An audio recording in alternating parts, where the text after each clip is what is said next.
Lemos muitas histórias na Bíblia a respeito de jovens que disseram não e mudaram o curso da história. A primeira que quero mencionar, talvez nunca tenham ouvido falar. Seu nome foi Vasti e foi rainha da Pérsia. A esposa de Assuero, que reinou desde a Índia até a Etiópia. Pensem em todo o petróleo que ele tinha e provavelmente nem sabia. Um dos monarcas mais ricos que já viveu. E ele deu uma grande festa que durou muitos dias. No fim, provavelmente já bêbado, ele ordenou que sua esposa Vasti viesse e ali dançasse para todos os seus convidados.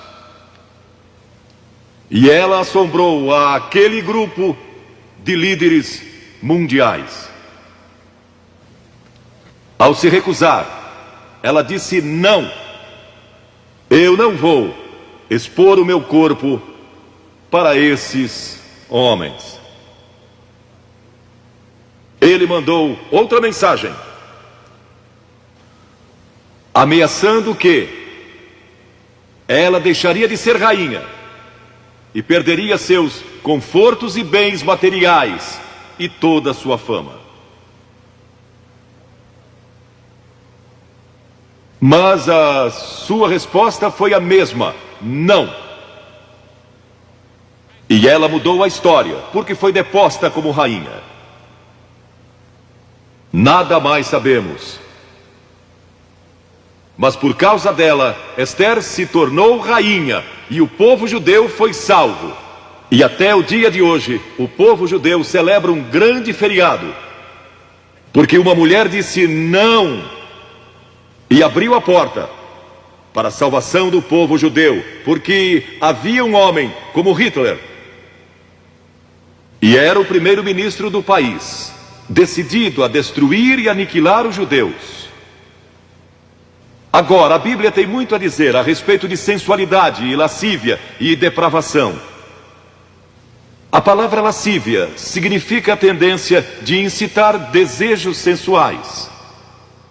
Sensualidade significa o apelo proposital aos sentidos físicos para satisfação pessoal. Talvez lendo um livro pornográfico ou assistindo um filme impróprio. A Bíblia diz que devemos nos abster das paixões carnais, da sensualidade, que fazem guerra contra a alma. Elas estão em guerra contra sua alma e seu espírito. E a Bíblia diz que devemos nos abster delas, ficar longe delas. E então a Bíblia usa outra palavra, réprobo. Agora, isso se refere a pessoas totalmente depravadas, de consciências mortas ou cauterizadas, não sabem mais corar, perderam a capacidade de discernir entre o bem e o mal. E em Romanos 1:28 lemos: e por haverem desprezado o conhecimento de Deus, o próprio Deus os entregou a uma disposição mental reprovável para praticarem coisas inconvenientes. Ou seja, Deus desistiu deles dizendo: vão em frente, gozem toda depravação e toda sensualidade que quiserem, não vou perturbá-los. Ainda não. Mas saibam que seus pecados os acharão e prestarão contas no dia do juízo. E Paulo, escrevendo ao jovem Timóteo, disse: também estes resistem à verdade, homens de todo corrompidos, réprobos quanto à fé. Em outras palavras, rejeitaram a Cristo por tanto tempo que suas consciências se cauterizaram e seus corações se endureceram. E mesmo que o Espírito de Deus lhes fale, eles não podem ouvir. É por isso que é importante que você aceite a Cristo quando é jovem. É importante que venha a Cristo agora. Se o Espírito de Deus está falando com você, entregue a sua vida a Cristo. Porque o dia pode chegar em que a sua consciência esteja morta e você não possa mais ouvir a voz de Deus. Ela disse não. Mas Vasti, você vai perder o trono, vai perder suas riquezas, pode até perder sua vida. Ela disse: minha resposta é não.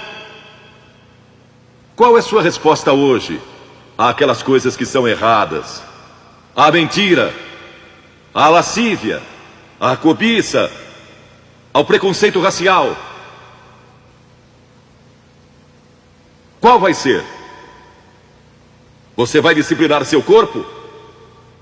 Vai permanecer firme às convicções que Cristo e a Bíblia ensinam Ou vai ceder e seguir pelo caminho largo que leva à destruição? Ou vai entrar pela porta estreita e pelo caminho apertado que conduz à vida eterna? Qual vai escolher? Você tem uma escolha hoje. Deus nunca vai forçá-lo a escolher. E então houve um outro jovem, um jovem chamado Daniel. E a Bíblia diz que Daniel resolveu em seu coração que não se contaminaria com as finas iguarias do rei, nem com o vinho que ele bebia. Agora, Daniel era um jovem que tinha um propósito. Ele havia sido capturado em Jerusalém. Quando o exército de Nabucodonosor invadiu a cidade, ele foi capturado e levado através de milhares e milhares de quilômetros à Babilônia. A quase 3.000 quilômetros de sua própria terra. Sem aviões, nem automóveis. Eram semanas de viagem.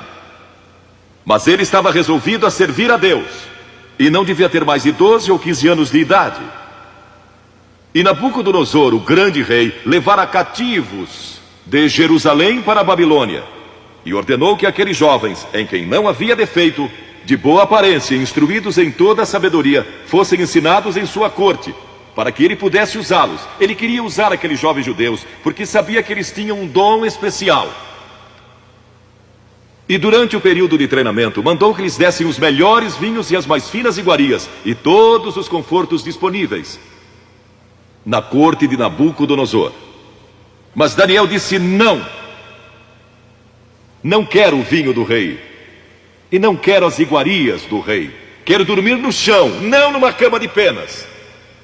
Quero viver uma vida simples e também disciplinada. Que diferença dos que mal podem esperar pelo dia em que possam sair de casa e se divertir. Mas não Daniel. Daniel estava longe de casa e ninguém saberia se ele fizesse algumas dessas coisas. Ninguém saberia se ele tivesse uma namorada e dormisse com ela, ou se embebedasse com o melhor vinho do rei. Ninguém saberia lá em Jerusalém.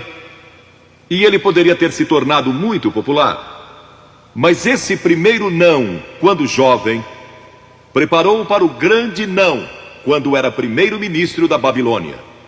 E foi lançado na cova dos leões, porque não abandonou sua fé em Deus.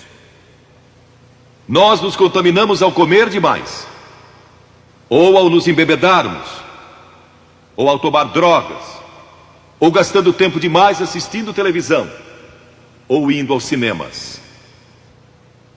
Jesus declarou em Lucas capítulo 21, acautelai-vos, para que nunca vos suceda que os vossos corações fiquem sobrecarregados com as consequências da orgia e das preocupações deste mundo, e para que aquele dia não venha sobre vós repentinamente. O apóstolo Paulo disse, não disponhais para a carne no tocante às suas concupiscências. E Pedro disse, porque basta o tempo decorrido para terdes executado a vontade dos gentios, tendo andado em dissoluções, concupiscências e em detestáveis idolatrias. A Bíblia diz que devemos disciplinar nossas mentes e também nossos corpos, e disciplinar o coração pela nossa fé em Cristo. E então houve outro jovem chamado José, que foi vendido para o Egito pelos seus irmãos e se tornou escravo de um homem chamado Potifar. E Potifar tinha uma linda esposa. E José era forte e bonito. E em Gênesis, no capítulo 39, se quiserem ler a história, lemos a respeito da tentação de José. A esposa de Potifar se apaixonou por José, porque José se tornou mordomo de toda a casa de Potifar, cuidando dos seus negócios. E ela viu aquele belo jovem, viril e de boa aparência, andando pela casa e pelo jardim, cuidando dos negócios todos os dias. E ela o cobiçou. E disse, deita-te comigo. Ele disse, não. E acrescentou, não posso fazer isso ao meu senhor, que me confiou tudo o que tem, exceto sua esposa. Não posso pecar contra Deus, o Deus dos meus pais. Ele estava longe de casa, lá no Egito, quem saberia?